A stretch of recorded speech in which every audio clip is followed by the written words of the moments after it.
In a city where gold speaks louder than truth, and love is often bought with silver, one girl was about to prove that the heart still chooses its own path.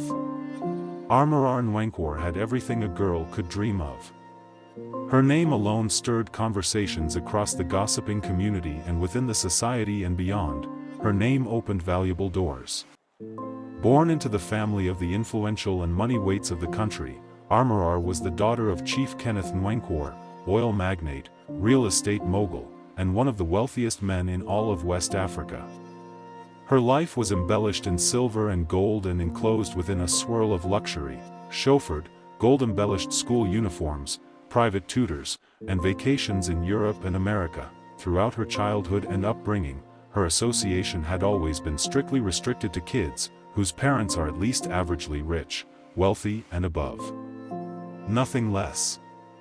Her family framed the picture of lower class and poverty as a disease. But Armorar had something else that couldn't be taken away from her. It was inborn. That thing was the unquenchable fire of curiosity. She watched the television and news reports. She knew that outside the glass doors, the silver and the shiny surface, there was a different world entirely out there, and she wondered what it could be like. She was curious. But deep inside her satin-draped bedroom in their Victoria Island mansion, Armorar often simply get tormented by the subtle but persistent urge to discover what was out there, what could be the life of some of the people in a few kilometers distant from her abode. She was educated enough to know that villages and towns existed in some places, and she really wanted to know what life and the society offered the people. She was not satisfied with what she read in books and pages of the newspaper and social media feeds. Witnessing it in first person would offer her a more genuine information that will satisfy her curiosity. Armorar stared out the window wondering what life outside the gates truly felt like. She had everything that money could buy, but her mind was not smudged with stupidity of luxury, nor blinded by the side effect of wealthy mindset. Armorar was not spoiled.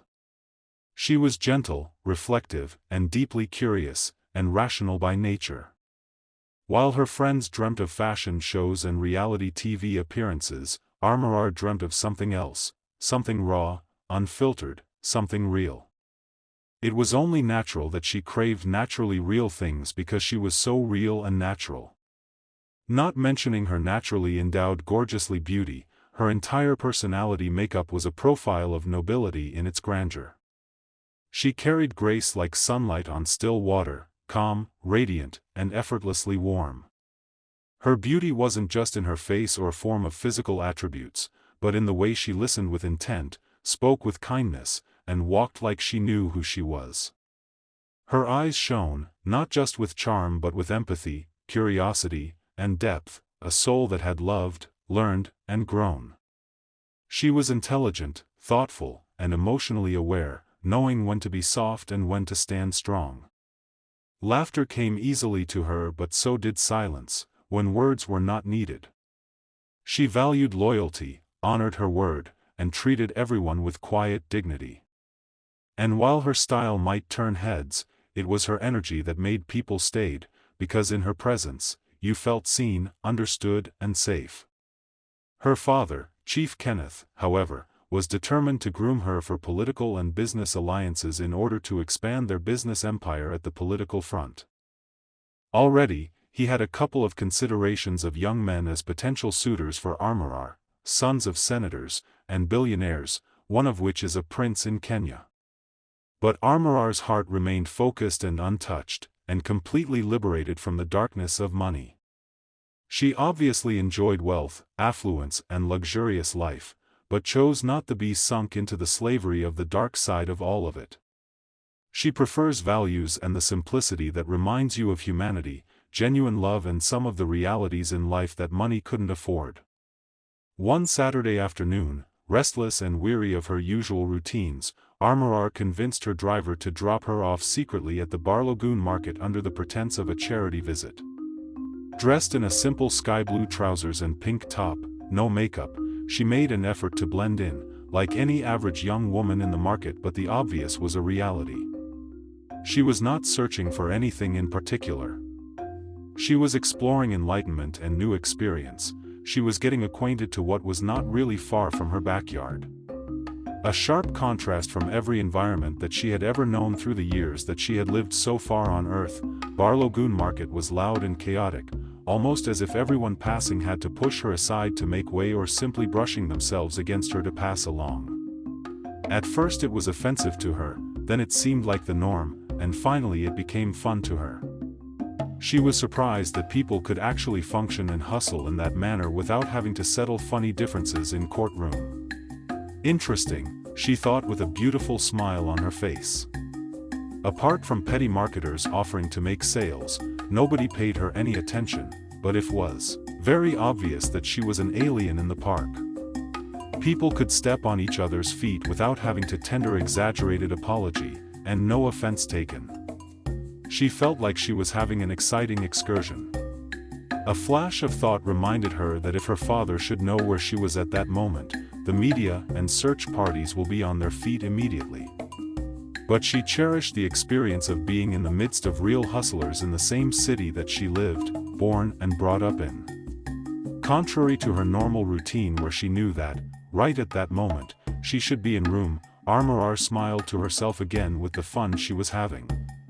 Exactly what she longed for. As she walked past traders shouting prices and commuters weaving through the crowd, yellow commercial buses struggled for a sizable space to drive through the crowd. Then she found herself beside a bank building. She looked behind her and how far she had come. She knew instinctively that she would lost her way if she attempted to go back to her driver. She stood by the bank, called her driver on the phone, trying to use the location of the bank as the landmark in her description of her location.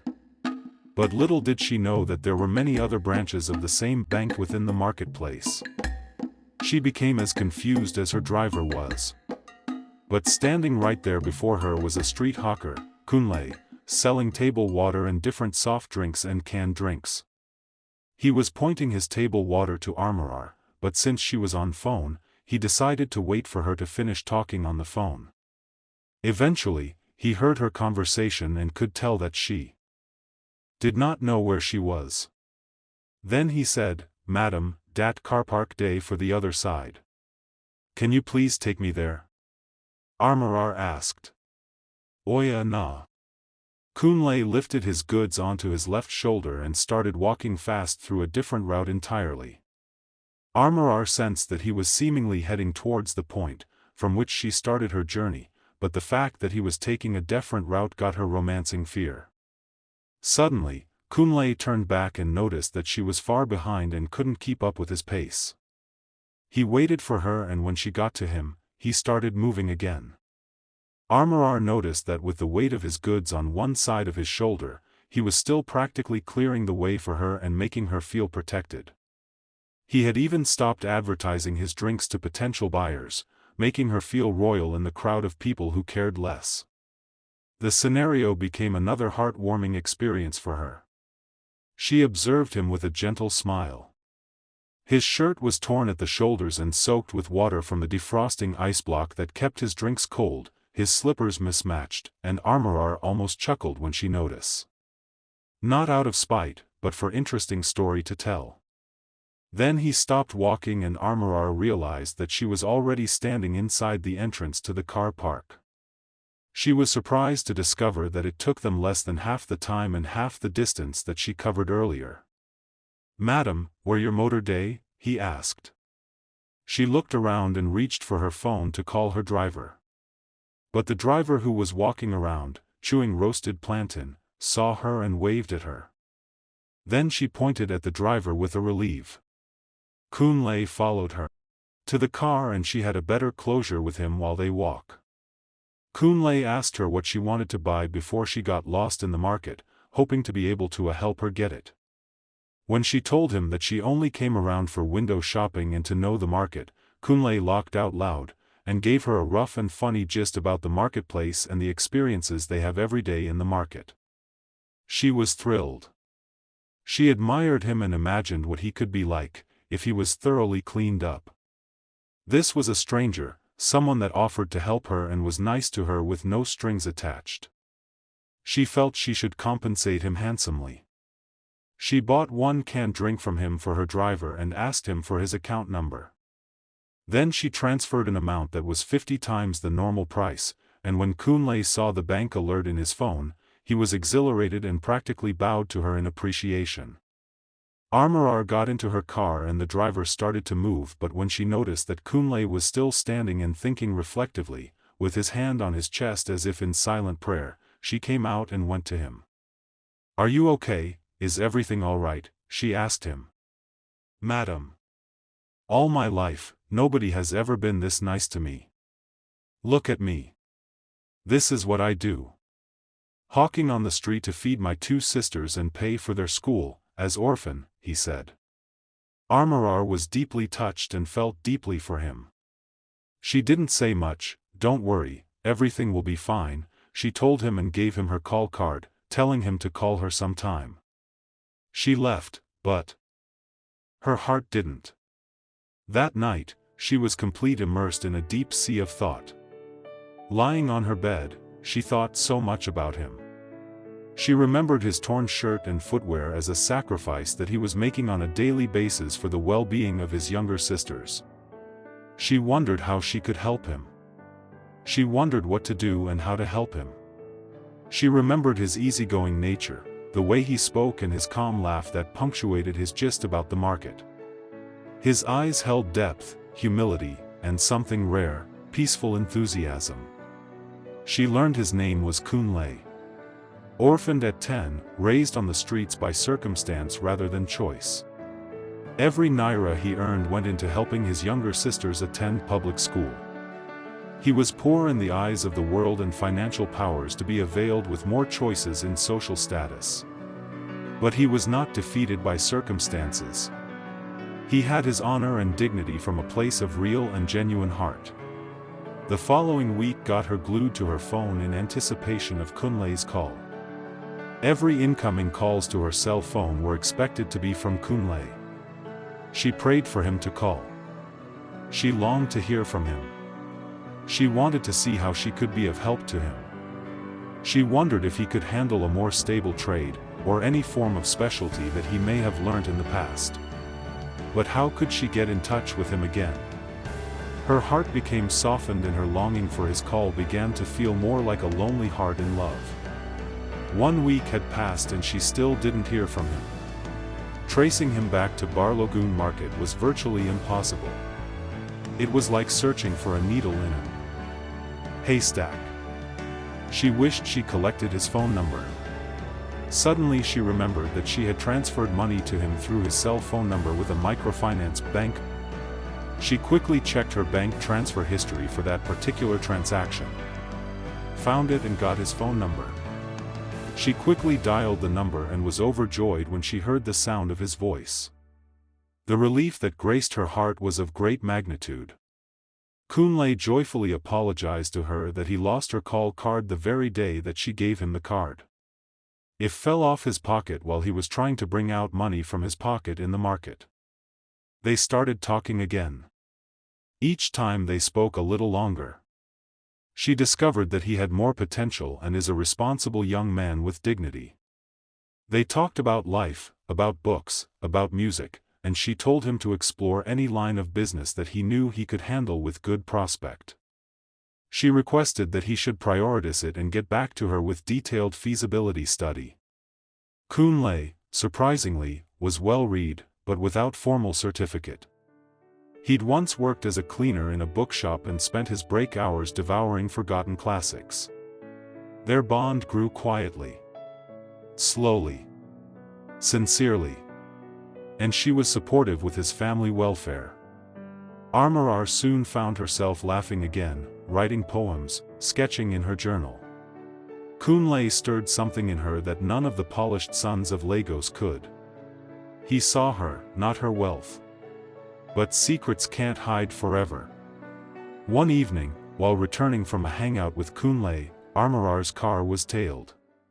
Her father's security agent was mandated to table a report on her frequent and unusual appointments outside the family mansion that got her father suspicious. The next morning, she was summoned to the mansion's conference hall.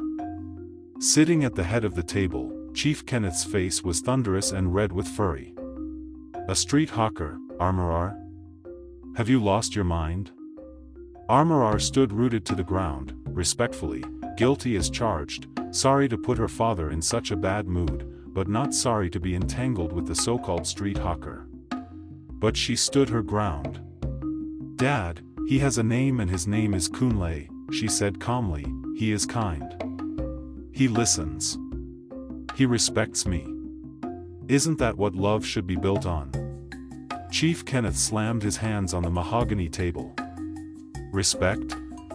Love? That boy doesn't even have sandals, and you want to bring shame to this family? I forbid you. Armorar. Did you hear me? I forbid you. Now, get out and talk some senses into your head," Chief Kenneth directed. The next day, Kunle was ambushed by hired thugs. They beat him up and warned him never to go near Armorar again, and left him unconscious by a dumpster. Armorar waited for days. No Kunle. She drove to all the spots where they used to hang out, but there was no sign of Kunle. She was strongly suspecting the hand of her father in Kunle's disappearance. He was gone and her world came crumbling in her face. Grief enveloped her and her food turned tasteless and less appealing. Her office suffered a repelling and aggressive mood. Her friends couldn't console her. But how could they, when they didn't even know the cause of her unfriendly disposition? She finally confronted her father again, but he dismissed her with bitterness and stern warning against further recurrence and forbade her never to be seen with Kunle again. "He is gone, and that is final. That chapter is closed," he commanded. But Armorar had her mother's fire in her veins. One Thursday morning, she packed a bag, left a note, and vanished with a leave of absence from her office. With the help of one of his sisters with whom she had a good acquaintance, she traced Kunle's last known address, which led her from the dusty edges of Lagos to a quiet village in Ogun State. There, she found him, bruised but alive. Working as a farmhand, with enthusiastic energy. He tried to send her away, out of protection for his siblings and his dear life. His bruises still hurt and his ordeal in the hands of the thugs was still fresh in his mind. "Armorar, please, go back to your world. I don't belong in it, and I have my sisters to live for. I am all that they have," he pleaded. But when he saw the ball of tears rolling down her cheek, he became concerned and compassionate, but scared of who may have followed her unnoticed. "I left that world for you, Kunle," she said in between a silent sobbing. "I don't want titles or diamonds. I want truth, and I found it in you." Their relationship was re-established, and Chief Kenneth knew, but his effort to stop it was voided Armorar's well-calculated measures. She concealed her tracks perfectly and budding off all traces every time she was on the move, knowing she was tailed. She relocated Kunle and his sisters back to Lagos and established him in an outstanding business across town and far away from Victoria Island. Her father still wasn't giving up until she presented him with a photocopy of her federal court marriage certificate with Kunle. He almost fainted. He fell ill for days and remained incommunicado for days. Armorar was officially and legally married to Kunle. Social media and the world was stunned as bloggers ran wild with the story. Some called her crazy, but others called her brave. Chief Kenneth was furious, defeated and humiliated. Of course, disappointment was an understatement.